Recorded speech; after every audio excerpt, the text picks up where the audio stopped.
Jadi ikon Sukabumi, patung penyu yang punya anggaran 15 miliar ternyata dibuat dari kertas. Patung penyu yang menjadi ikon alun-alun Gado Bangkong, Palabuhan Ratu, Kabupaten Sukabumi, mengalami kerusakan yang cukup parah. Kondisi ini mengejutkan banyak pihak, terutama setelah terungkap bahwa patung tersebut ternyata hanya terbuat dari kardus. Fakta ini menimbulkan tanda tanya besar terkait kualitas pengerjaan dan penggunaan anggaran yang mencapai 15,6 miliar rupiah dari APBD Provinsi Jawa Barat tahun 2023. Rekaman video yang beredar di media sosial memperlihatkan bagaimana patung penyu yang berdiri di bibir pantai itu mengalami kerusakan di beberapa bagian. Narasi dalam video tersebut menyoroti ketidaksesuaian antara besarnya anggaran pembangunan dengan kualitas material yang digunakan. Temuan bahwa patung hanya terbuat dari kardus dan rangka bambu membuat banyak warga mempertanyakan integritas proyek ini. Warga yang melihat langsung bagian dalam patung tersebut terkejut setelah mengetahui bahwa material utamanya bukan semen atau batu, melainkan kardus. Dalam video yang direkam oleh seorang warga, terdengar suara yang mengomentari kondisi patung tersebut dengan nada heran dan kecewa. Kejadian ini semakin menambah kecurigaan publik terhadap transparansi proyek pembangunan di daerah tersebut. Sejak selesai dibangun pada September 2024, patung penyu ini memang sudah menjadi daya tarik tersendiri bagi masyarakat sekitar. Namun kerusakan yang terjadi dalam waktu singkat menunjukkan adanya dugaan ketidaksesuaian antara kualitas pengerjaan dan dana yang telah dihabiskan. Publik mulai mempertanyakan bagaimana proyek sebesar ini bisa menggunakan material yang dianggap tidak layak. Sorotan tajam dari warganet pun semakin memperkeruh permasalahan ini. Banyak yang mengkritik penggunaan dana miliaran rupiah untuk proyek yang ternyata dikerjakan dengan bahan berkualitas rendah. Tak sedikit yang menyindir fenomena pejabat yang berlomba-lomba mendapatkan jabatan demi keuntungan pribadi, mengingatkan bahwa kasus seperti ini bukan pertama kali terjadi di Indonesia. Komentar dari warganet terus bermunculan di berbagai platform media sosial. Beberapa di antaranya menyampaikan sindiran pedas terhadap pemerintah daerah yang dianggap gagal mengawasi proyek ini. Mereka juga mempertanyakan apakah ada audit yang dilakukan sebelum proyek ini diselesaikan dan diresmikan. Kekecewaan publik semakin meningkat seiring dengan viralnya video yang memperlihatkan kondisi patung tersebut.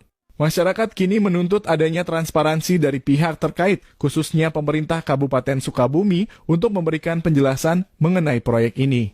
Mereka berharap ada kejelasan terkait bagaimana proyek ini bisa menghabiskan anggaran sebesar itu namun berakhir dengan kualitas yang buruk. Klarifikasi dari pihak berwenang dinilai penting untuk menghindari kecurigaan lebih lanjut terhadap penggunaan dana publik.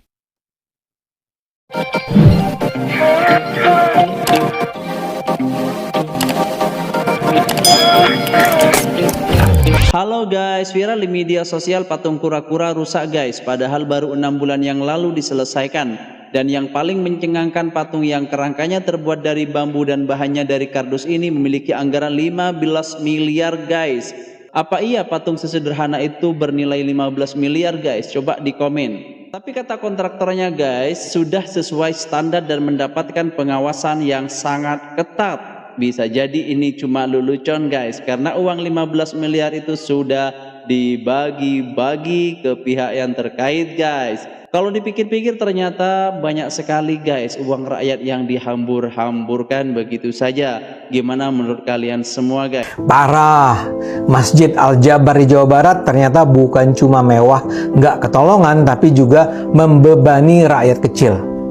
Masjid bernilai 3,4 triliun rupiah itu ternyata dibangun pakai utang. Ini ketahuan gara-gara Gubernur Jawa Barat yang baru, Deddy Mulyadi, kaget dengan biaya pembangunan Al-Jabar. Dia baru tahu bahwa Pemprov harus nyicil 566 miliar rupiah per tahun ke bank sampai 2028, lalu sisanya dilunasi pada 2029. Ini kan bikin pusing sang gubernur. Uang 3,4 triliun itu diambil dari Program Pemulihan Ekonomi Nasional atau PEN. Padahal utang itu sebenarnya buat banyak hal, pembangunan jalan, pengairan, air limbah, ruang terbuka hijau, dan revitalisasi pasar. Dan sekarang utang itu jadi beban kepemimpinan Gubernur Deddy Mulyadi. Tapi pemerintah bukan cuma harus bayar cicilan utang pembangunan. Selain itu ada pula biaya pemeliharaan masjid yang mencapai 42 miliar rupiah per tahun. Jadi total, pemerintah Jawa Barat harus mengucurkan dana lebih dari 600 miliar rupiah per tahun hanya buat nutup kewajiban ini. Pembangunan Masjid Al-Jabar itu sih sudah sejak lama dipersoalkan. Dana proyek ini sebagian besar diambil dari APBD Jabar, totalnya 1 triliun rupiah. Wajar kalau banyak yang mempertanyakan prioritas anggaran. Pengamat kebijakan publik Trubus Rahadiansyah bilang, APBD harusnya lebih fokus ke infrastruktur. Jalan dan transportasi publik lebih krusial ketimbang membangun masjid megah, apalagi di Jabar kan sudah banyak masjid besar lainnya. Menurutnya yang ideal tempat ibadah itu dibangun pakai dana umat, sedangkan kas daerah hanya menjadi stimulus saja. Parahnya nggak cuma soal prioritas anggaran, proyek ini juga mulai dicurigai ada indikasi korupsi. Forum Indonesia untuk Transparansi Anggaran Fitra Jabar menyoroti dugaan korupsi dengan potensi kelebihan bayar ratusan juta rupiah. Beyond Anti-Corruption (BAC) juga menemukan indikasi praktek KKN dalam proyek ini, terutama dalam belanja lahan yang hampir mencapai 450 miliar rupiah dan konstruksi yang diduga lebih dari 1,2 triliun rupiah. Bahkan ada dugaan markup dalam pembebasan lahan. Laporan BPK 2021 menyebut Pemprov Jabar sudah bayar 23 miliar rupiah untuk 8.000 meter persegi tanah yang ternyata belum bersertifikat. Ini membuka kemungkinan penggelembungan harga atau maladministrasi. Ini semakin menambah kontroversi Al-Jabar. Ridwan Kamil sempat membela proyek ini dan bilang bahwa penggunaan APBD buat rumah ibadah boleh, asal disetujui eksekutif dan legislatif.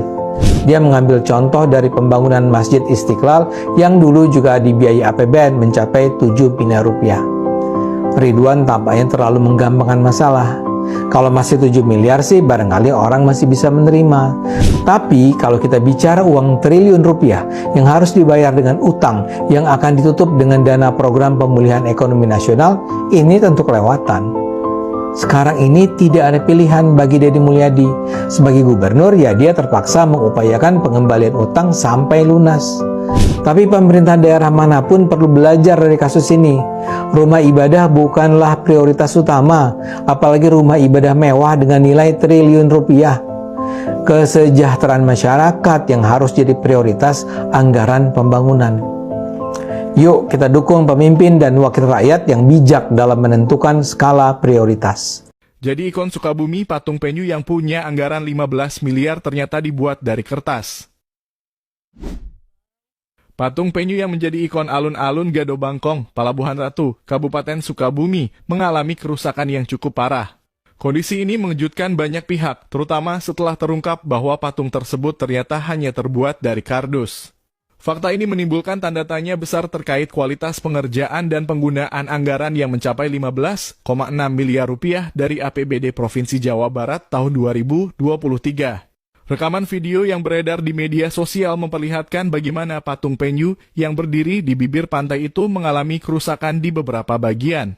Narasi dalam video tersebut menyoroti ketidaksesuaian antara besarnya anggaran pembangunan dengan kualitas material yang digunakan. Temuan bahwa patung hanya terbuat dari kardus dan rangka bambu membuat banyak warga mempertanyakan integritas proyek ini.